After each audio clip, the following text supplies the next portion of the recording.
90 రోజుల కోర్సు పూర్తి చేస్తే చాలు 100% ప్లేస్మెంట్ సపోర్ట్ తో సాఫ్ట్వేర్ జాబ్ మీ సొంతం. వెంటనే కోడ్ జ్ఞాన్ డెస్టినేషన్ ని సంప్రదించండి. నమస్కారం అలగరి రవీంద్రనాథ్ గారు. నమస్తే అండి సిరి గారు. సార్, ఎక్కువగా రియల్ ఎస్టేట్ లో మనము ఇల్లు కావచ్చు, భూమి కొనుక్కునేటప్పుడు రిజిస్ట్రేషన్ ప్రాసెస్ ఏదైతే ఉంటుందో అది చాలా కీలకమైందని చెప్తూ ఉంటారు. అందులో భాగంగానే ఒక్కసారి రిజిస్ట్రేషన్ అయిపోయిన తర్వాత మన దగ్గరకు వచ్చే డాక్యుమెంట్స్ ఏవైతే ఉంటాయో అవి కనుక ఒరిజినల్ కాదు, ఇవి ఫేక్ అని తెలిసినప్పుడు మనం పెట్టిన ఇన్వెస్ట్మెంట్ అంతా చాలా లాస్ అండ్ అదొక మానసికంగా కూడా మనం చాలా బాధకి గురి చేయడం మనం చూస్తూ ఉన్నాం. అసలు ఆ ఒరిజినల్ డాక్యుమెంట్స్ ఇవి అనేది ఏ రకంగా తెలుసుకోవచ్చు, ఇది ఫేక్ ఇది ఒరిజినల్ అని ఎలా తెలుసుకోవచ్చు, లీగల్ పరంగా మనం చూడాల్సినవి పాయింట్స్ ఏమి ఉంటాయి సార్? వెరీ ఇంట్రెస్టింగ్ క్వశ్చన్ సిరి గారు. ఒక ప్రాపర్టీ కొనుక్కోవడం, అది భూమి కావచ్చు, స్థలం కావచ్చు, అంటే ఎకరాల స్థలం కావచ్చు, ఒక చిన్న ఇల్లు కావచ్చు, ఫ్లాట్ కావచ్చు, లేకపోతే ఇండిపెండెంట్ హౌస్ కావచ్చు, ఏదైనా కావచ్చు, అది ఒక కళ, ఒక డ్రీమ్. ఒక మధ్యతరగతి వ్యక్తి అయినా పెద్దవాళ్ళకైనా ఎవరికైనా ఒక ప్రాపర్టీ, ఒక అసెట్ కొనుక్కుంటున్నామంటే కళ.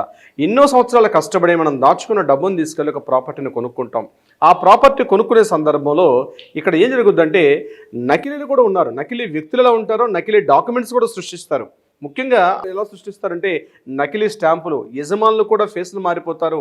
అదేవిధంగా సర్వే నెంబర్లు మార్చేస్తారు. యాజమాన్యపు హక్కులు, ఎవరైతే ఓనర్షిప్ రైట్స్ ఉంటారో వాళ్ళు మారిపోతారు.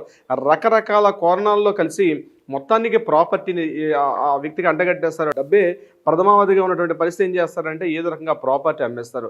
తరువాత కొనుక్కున్న తరువాత పరిస్థితి ఏంటంటే ఆ వ్యక్తి ఈ ప్రాపర్టీ మీది కాదని, లేకపోతే వేరే వాళ్ళు ఈ ప్రాపర్టీ మాకు ఉందని చెప్తూ కోర్టుల్లో కేసులు వేసి, ఇంజక్షన్ పిటిషన్ ఆర్డర్లు వేసి, ఆ కోర్టు యథాతథ స్థితికి వచ్చిన తర్వాత లబోదిబమని కొన్ని వందల కేసులు ఈరోజు కోర్టుల్లో మూలుగుతున్నాయి. అంటే టెంప్ట్ అవుతారు. స్థలం బాగుంది కదా, మంచి రియల్ ఎస్టేట్ కంపెనీ కదా, మంచి కలెక్షన్స్, మంచి కలర్ఫుల్గా కనిపిస్తున్న బ్రోషర్స్ బాగున్నాయి కదా అని చెప్తూ ప్రాపర్టీని కొనుగోలు చేయడానికి ముందుకు వస్తారు. కానీ చిన్న తప్పిదం ఏంటంటే ఆ కొనుక్కున్న ప్రాపర్టీ డాక్యుమెంట్ వెరిఫికేషన్ చాలా అత్యంత కీలకం అన్నమాట. ఏం చేస్తారంటే ఆ రేట్స్ మాట్లాడతారు, వాళ్ళు ఏవో డాక్యుమెంట్స్ ఇస్తారు, ఆ డాక్యుమెంట్స్ ఇచ్చారు కదా, సంస్థ బాగుంది, కంపెనీ బాగుందని కొనుక్కుంటారు. కొనుక్కున్న తర్వాత చాలా ఇబ్బందులు గురవుతారు. అలా కాకుండా ఒక ప్రాపర్టీని కొనుక్కునే ముందు, అంతేకాకుండా మీ దగ్గర ఉన్నటువంటి ఇదివరకే మీరు కొనుక్కున్న ప్రాపర్టీ డాక్యుమెంట్స్ అది ఒరిజినలా కాదా, లేదా మీరు ఇప్పుడు కొత్తగా ఒక ప్రాపర్టీ కొనుక్కునేటప్పుడు ఆ ప్రాపర్టీ వాళ్ళని మీరు అడగండి. ఎవరైతే మీరు కొనుక్కుంటున్నారో ఎవరైతే అమ్మే వ్యక్తి మీకు కొన్ని డాక్యుమెంట్స్ అడగండి. ఒరిజినల్ డాక్యుమెంట్స్ అంటే లింక్ డాక్యుమెంట్స్ సెటిల్మెంట్ ఇస్తారు.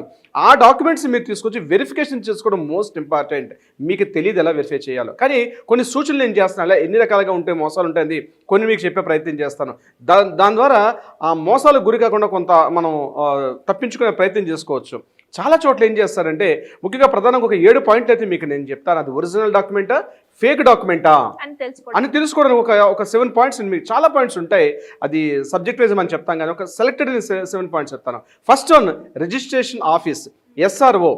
ఈ రిజిస్ట్రేషన్ ఆఫీస్ ఏం చేస్తారంటే ఏ పరిధిలో ఉంది రిజిస్ట్రేషన్ ఆఫీసు, ఈ ప్రాపర్టీ ఏదైతే కొనుక్కుంటున్నామో ఈ ప్రాపర్టీ ఏ రిజిస్ట్రేషన్ ఆఫీస్ పరిధిలోకి వస్తుంది అన్న తెలుసుకోవడం చాలా ఇంపార్టెంట్. డూప్లికేట్ డాక్యుమెంట్స్ వేసేటప్పుడు ఇంతకుముందు రిజిస్ట్రేషన్ ఆఫీసులుగా చాలా వరకు సొంత భవనాలు ఉండవు, అద్దె భవనాలు ఉంటాయి. ఒకప్పుడు ఒక 10 years బ్యాక్, 20 years బ్యాక్ ఆ రిజిస్ట్రేషన్ ఆఫీస్ వేరే చోట ఉండొచ్చు, వేరే చోట అడ్రస్ ఉండే ప్రయత్నాలు ఉండే అవకాశం ఉంటుంది. కానీ వీళ్ళు ఏం చేస్తారు, కన్ఫ్యూజ్లో ఆ పొరపాటున ఆ అడ్రస్ పాత డాక్యుమెంట్స్ మార్చుకునేటప్పుడు క్రాస్ చెక్ చేసుకోవాల్సిన అవసరం ఉంటుంది. అంటే ఆ లింక్ డాక్యుమెంట్స్ వెరిఫికేషన్ వెళ్ళేటప్పుడు ఆ రిజిస్ట్రేషన్ ఆఫీస్ ఆ ఇయర్లో అక్కడే ఉందా లేదా అన్నది వెరిఫై చేసుకోవడం చాలా first point. Number 1, it is very most important.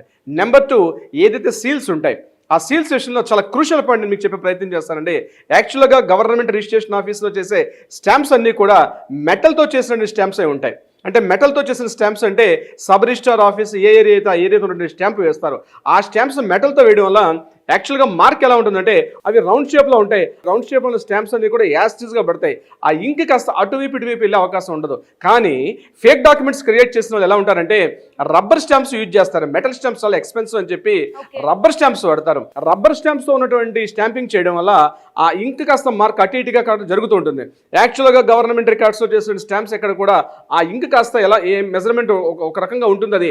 అది కంటిన్యూగా చేసిన మాలాంటి వాళ్ళకైతే అది ఒరిజినల్ స్టాంపా ఫేక్ స్టాంప్ అని చూడంగానే, అంటే ఇప్పుడు నోట్లో మనం ఇది ఒరిజినల్ నోటా డూప్లికేట్ నోట్ అని ఎలా అయితే బ్యాంక్ వాళ్ళు చెప్తారో అదేవిధంగా ఆ డాక్యుమెంట్లో వేసిన సీల్ స్టాంప్ ఏదైతే ఉందో అది ఒరిజినల్ సీనా లేకపోతే ఫేక్ సీల్ అన్నది కూడా మనం నంబర్ ఆఫ్ కొన్ని వందలాది వేల డాక్యుమెంట్స్ అని చూస్తుంటాం కాబట్టి ఆ సీల్ని బట్టి కూడా చెప్పొచ్చు అది నకిలీ స్టాంప్ వేశారా లేకపోతే ఒరిజినల్ స్టాంప్ వేశారనేది. డూప్లికేట్ డాక్యుమెంట్ డీడ్స్ ఉంటాయి, అంటే నోటిఫై చేస్తారు. నోటిఫై చేసేటప్పుడు లింక్ డాక్యుమెంట్స్ వేసేటప్పుడు ఏం చేస్తుంటే కొన్ని చోట్ల కాపీ ఆఫ్ డాక్యుమెంట్స్ అంటారు. కాపీ ఆఫ్ డాక్యుమెంట్స్ అంటే ఏంటంటే ఒరిజినల్ డాక్యుమెంట్ పోయిన సందర్భంలో రిజిస్ట్రేషన్ ఆఫీసులో మనం ఫీజు చెల్లిస్తే ఆ రిజిస్ట్రేషన్ డిపార్ట్మెంట్ వాళ్ళు మనకు ఒక డాక్యుమెంట్ సబ్మిట్ ఇస్తారు.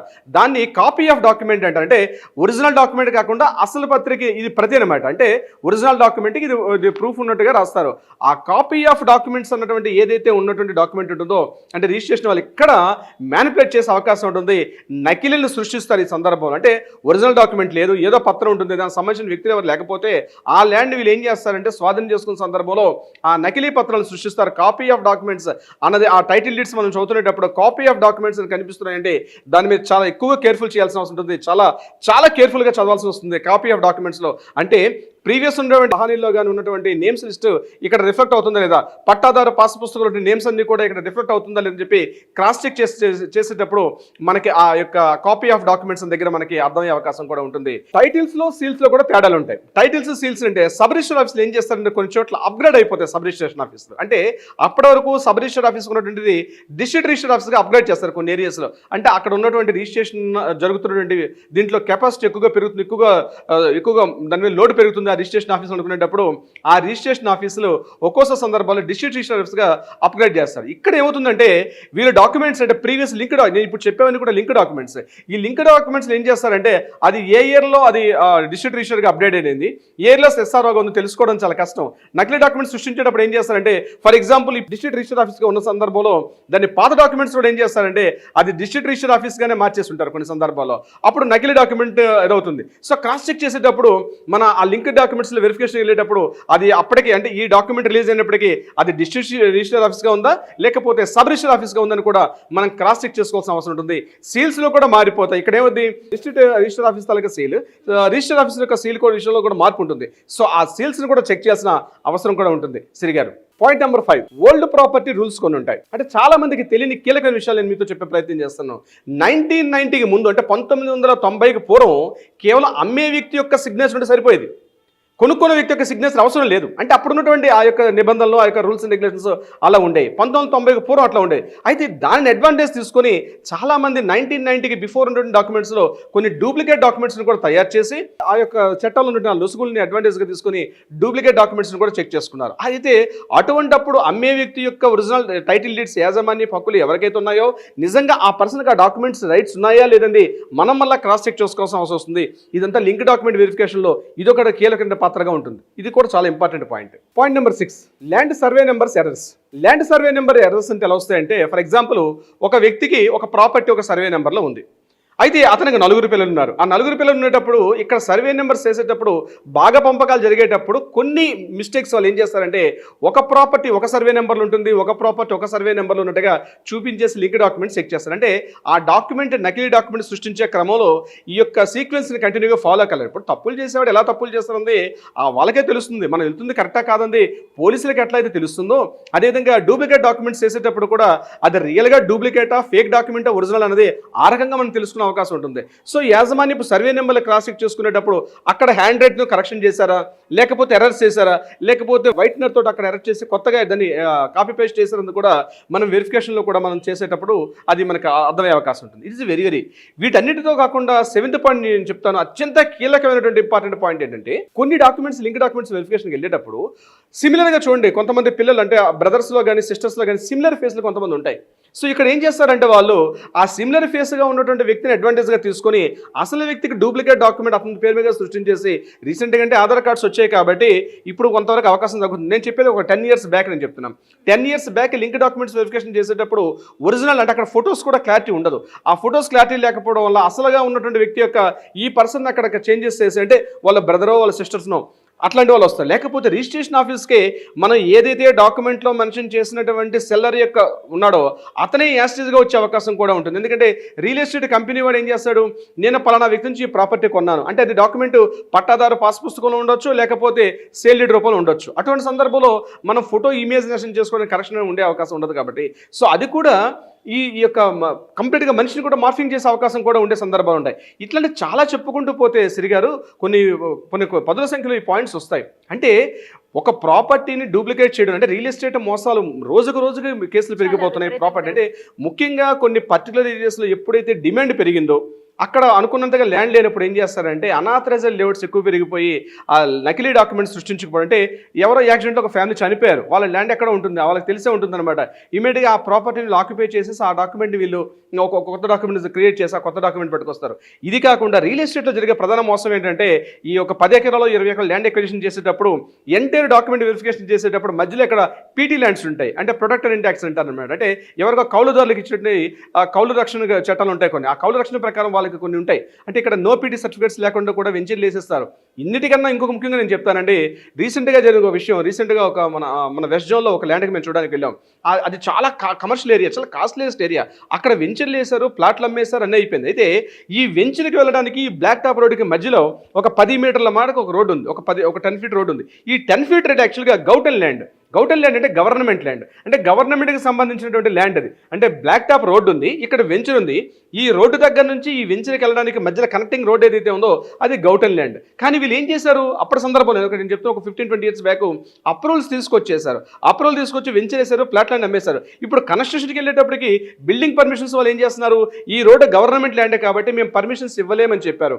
అంటే ఆ సందర్భాలు జరిగిపోయి ఇట్లాంటివి చెప్పుకుంటూ పోతే కొన్ని వందల కేసులు వస్తుంటే ఒక్కొక్క కేసుని మనం స్టడీ చేసుకుంటూ పోతే. సో కంపల్సరీ ఒక ప్రాపర్టీ పర్చేజ్ చేస్తునేటప్పుడు డెఫినెట్గా ఆ డాక్యుమెంట్ ఒరిజినలా లేకపోతే డూప్లికేటా అన్నది మీరు దగ్గరలో ఉన్న అడ్వకేట్ని ఇమీడియట్గా మీరు సంప్రదించి అడ్వకేట్ యొక్క ఒపీనియన్ చేసుకోవడం చాలా ఇంపార్టెంట్. ఎందుకంటే మీరు కొనుక్కున్న ప్రాపర్టీ 100లో 1000లో లేదు, ఈరోజు లక్షల్లో దాటిపోయింది. మీరు రాత్రి పగలు కష్టపడి దాచుకున్న సొమ్మును ఒక ప్రాపర్టీగా కొనుక్కుంటున్నారు. అది గజాల్లో కొంటున్నారా, ఎకరాల్లో కొనుక్కుంటున్నారా, అపార్ట్మెంట్ ఫ్లాట్ కొంటున్నారా, ఇండిపెండెంట్ హౌస్ కొంటున్నారా, కమర్షియల్ కాంప్లెక్స్ కొంటున్నారా, దట్ ఇస్ ఇర్రెస్పెక్టివ్ ఆఫ్ ఆ ప్రాపర్టీ. కానీ ఆ ప్రాపర్టీ యొక్క డాక్యుమెంట్ అనేది చాలా ఇంపార్టెంట్.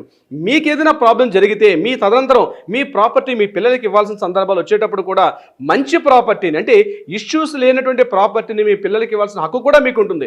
ఆ ఇష్యూస్ ఉన్న ప్రాపర్టీ, ఇప్పుడు మరొక పాయింట్ చెప్తాను శ్రీ గారు, ఇప్పుడున్న వాళ్ళకి కనీసం కొంత నాలెడ్జ్ ఉంది. నేను చెప్పబోయే నెక్స్ట్ జనరేషన్ ఇంకొక 10 ఇయర్స్ ఇప్పుడున్నటువంటి కాలేజ్ చదువుతున్న పిల్లలకైతే కనీస జ్ఞానం కూడా దీని మీద లీగల్ అవేర్నెస్ లేకపోవడం వల్ల ఆ ఏం చేయాలో అర్థం కాని పరిస్థితుల్లో మీరు ఇచ్చినట్టు కాంప్లికేటెడ్ అంటే ప్రైమ్ లొకేషన్లో ప్రాపర్టీ ఉంటుంది, కానీ కాంప్లికేషన్స్ ఇరుక్కుపోయే ఇబ్బందులు కూడా ఉంటుంది. సో డెఫినెట్గా ఏంటంటే ఒక ప్రాపర్టీని లీగల్ ఒపీనియన్ తీసుకోవాలి. లీగల్ ఒపీనియన్ తీసుకొని ఆ ప్రాపర్టీని పర్చేజ్ చేయడం చాలా అత్యంత అవసరం.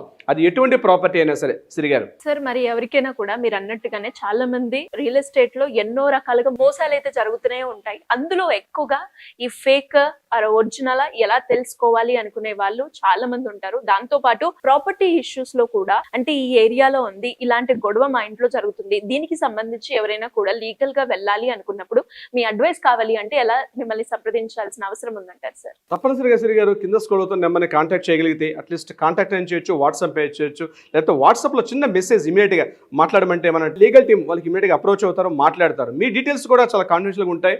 డెఫినెట్గా ఒక ప్రాపర్టీ పర్చేజ్ చేసేటప్పుడు అది ఒరిజినల్ డాక్యుమెంటా డూప్లికేటా చెక్ చేసుకోవడం చాలా ఇంపార్టెంట్.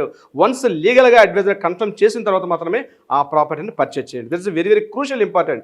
దీనివల్ల prevention is the better than cure. అంటే ముందే మనం దాన్ని అడ్డుకొట్ట వేయడం వల్ల చాలా వరకు రిలీఫ్ ఉంటుంది మనకి. సో ఎవరైనా ఉంటే సంప్రదించవచ్చు, కాల్ చేయొచ్చు, వాట్సాప్ నెంబర్ని కాంటాక్ట్ చేయొచ్చు. సో తప్పనిసరిగా వాళ్ళకి సలహా సంప్రదింపులు అందజేస్తారు. అట్ ద సేమ్ టైం ఏదైనా లీగల్గా ఒక సర్వీస్ కావాలి, న్యాయపరంగా పరిష్కారం కావాలంటే కూడా డెఫినెట్గా పరిష్కరించే ప్రయత్నం చేస్తారు. శ్రీ గారు thank you sir, thank you so much. Thank you so much అండి శ్రీ గారు. సుమన్ టీవీలో మీ పర్సనల్ అండ్ బిజినెస్ ప్రమోషన్స్ కోసం కింది నెంబర్కి కాంటాక్ట్ చేయండి.